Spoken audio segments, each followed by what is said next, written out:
Terhormat bapak-bapak, ibu-ibu, salam Pancasila. Bapak-bapak, ibu-ibu yang melihat video saya ini, tolong jangan lupa subscribe, like, dan di-share, di komen, dan sifatnya gratis. Saya akan mengomentari rencana kudeta kepada Presiden Jokowi.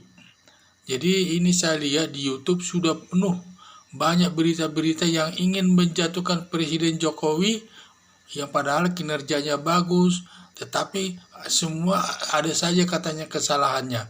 Apalagi Presiden Jokowi ini presiden resmi yang dipilih oleh rakyat. Seharusnya rakyat pun harus wajib melindunginya dari segala permasalahan.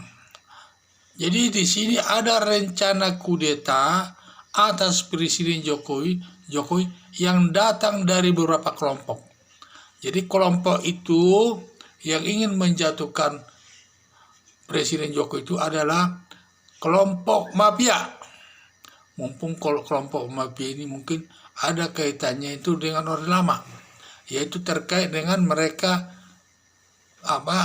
masalah mereka mungkin sudah hancur karena mafia-mafia perminyakan sudah mulai dihancurkan, sehingga mereka ingin mungkin melakukan perlawanan agar masalah perminyakan ini dapat kembali seperti semula dan mereka dapat mengatur-ngaturnya sehingga keuntungannya besar sekali. Baru kelompok mahasiswa yang ingin menjatuhkan Presiden Jokowi ini yang sudah terkenal dan di YouTube itu berulang-ulang diulangi, yaitu kelompok mahasiswa Universitas Gadjah Mada. Mereka katanya bikin seminar, dan di seminar itu pun ikut Refli Harun dan dosennya juga ada yang ikut, sehingga ada yang melaporkan perbuatan itu melakukan perbuatan makar, sehingga mahasiswa ini pun saya lihat ingin menjatuhkan Presiden Joko Widodo ini kaitannya dengan penanganan masalah virus corona. Mungkin dugaan mereka tidak sependapat dengan Jokowi dalam mengambil kebijakan dalam menghadapi virus corona yang menerapkan PSBB. Padahal mereka mengharapkan penerapan lockdown dan sebagainya. Sehingga karena tidak sependapat, mereka tidak senang. Di samping itu juga, karena Presiden baru-baru kebijakannya dari PSBB, sekarang kebijakannya ada new normal, menormalkan kembali atau melonggarkan kembali keadaan hidup sosial tersebut. Jangan hanya di rumah, terkait nanti masalah keuangannya, kesulitan rakyat kecil. Hal ini sangat ditentang oleh kelompok tertentu ini yang menyatakan dengan adanya new normal ini akan lebih banyak nanti korban yang mati karena virus corona ini. Nah, itulah banyak tantangan-tantangan kebijakan Presiden ini yang menentangnya. Sebenarnya yang menentangnya itu apakah alasannya karena itu atau memang ada maksud dari awal sudah ingin menjatuhkannya. Itu tadi. Termasuk juga saya lihat di sini Refli Harun ikut diskusi di Gadjah Mada itu. Karena ikut diskusi masalah penjatuhan Presiden ini sudah melompat kelompok makar ini.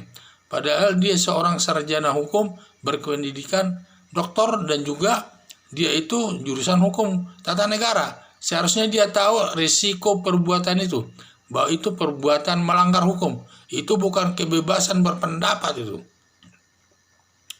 Kalau sudah mengajak masyarakat untuk menjatuhkan presiden, ini bukan lagi masuk ranah kebebasan berpendapat. Ini sudah masuk perbuatan melanggar hukum, yaitu melanggar perbuatan pidana yang ancamannya di atas 10 tahun.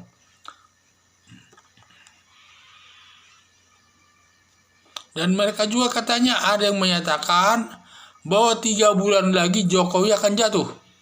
Jadi hebat juga mereka. Mulai sekarang mereka sudah mengatur strategi, tinggal sebentar lagi 3 bulan untuk dapat menjatuhkan Presiden Joko Widodo. Kalau menurut saya tidak mungkin itu. Semua tindakan kelompok menjatuhkan presiden tersebut adalah merupakan perbuatan makar. Saya mengharapkan Presiden Jokowi segera bertindak sesuai dengan hukum yang berlaku, guna menegakkan hukum serta menciptakan keamanan dan ketertiban bagi masyarakat umum. tidak usah terpengaruh segala itu. Saya mengharapkan Presiden tegas bertindak, jangan menyatakan kata kebebasan bertindak itu akan digigit, akan diapa, itu tidak bahasa hukum itu. Akan digigit dengan caranya katanya, itu tidak cara hukum ada tegakkan hukum itu dengan benar. Tangkap yang bersalah yang melakukan kudeta, masukkan proses sesuai dengan hukum yang berlaku. Itu yang sesuai kalau negara hukum. Negara hukum adalah mengedepankan hukum.